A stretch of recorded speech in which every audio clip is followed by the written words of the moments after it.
पर्काउँछु भने हो यहाँ हेर्नु त तेरो लोकेसन हेर्दा ठिक छ मेरो गल्ती छ भने पर्काउनु ल गल्ती तपाईँ गल्ती छ भने के गर्ने तपाईँ गल्ती छ भने के गर्ने हेर्नु त कहाँ हो लोकेसन त कहाँ छ लोकेसन यो के हो लोकेसन अगाडिको चोकमा लोकेसन छ यो पिपलबाट भनेको नि तिमीलाई फोन गरेर ठुलो कुरा किन गर्नु बडी पर्यो कोड नगरे त्यो पनि तेरै फेरि बडी कोड नगर गर्ने बेला गर्नु भाग निक्ली यहाँ आएको आउँछ ठुलो कुरा नगर्नु गलत छ भने गलत भन्नु पर्दैन बुक गर्न आउँदैन अरूलाई हेपेर बस्छ बडी कोड गर्छस् बुक गरेर राम्रोसँग बुक गर्नु दाइ राम्रोसँग बोल्नु के त पठाउ दिने र पक अर्को आउँछ तपाईँ जस्तो नि बुक गर्ने हजार आउँछ भाग यहाँबाट भाग किन भाग्ने हो अर्को लगा ठुलो कुरा गर्छ अझै गलत लोकेसन हालेर ठुलो कुरा गर्छ किन हैन तेरो कम्प्लेन गर्छ ल गर्नु न ल कम्प्लेन गर्नु न कसको गल्ती हो बुक गर्न आउँदैन भने नगर्नु के तर ठुलो कुरा नगर्नु के ल ल दाइ उता चोकको लोकेसन छ राम्रोसँग भन्न सक्दैन यार लोकेसन हेर्न राम्रो के पर्काउँछु भने पर्काएर देखाउनु त न्यू खोजेको हो मैले गल्ती गरे पो न्यू खोज्नु मैले गल्ती गरेँ राम्रोसँग बोल्नु न त भाग्ने रे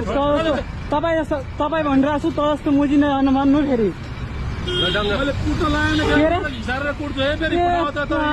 त्यति पावर छ हाम्रो के हात छैन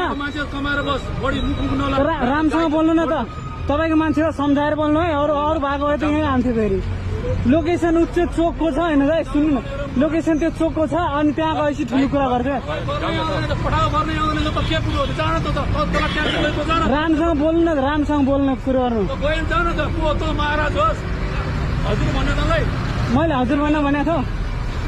ठुलो कुरा नगर्नु नि बुक गर्न आउँदैन मागे जस्तो गर्छ क्या मासँग फेरि अफलाइन गरेर खोज्यो र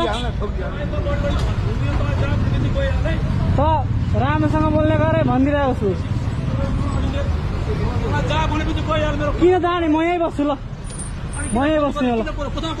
बस्ने होला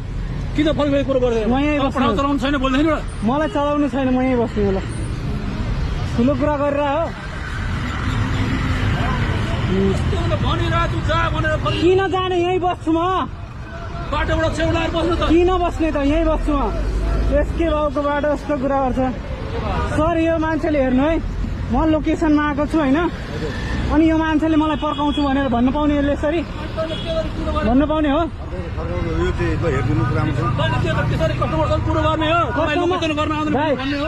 कहिले कसले नराम्रोसँग बोलेको भन्नु त कसले उसले सानो मलाई हेरेको बुझेन होइन उसले मलाई के भन्छ तपाईँलाई लोकेसन हेर्नै आउँदैन भन्छ यहाँ हेर्नु न मैले क्यान्सल गरेँ होइन हेर्नु लोकेसन हेर भनेको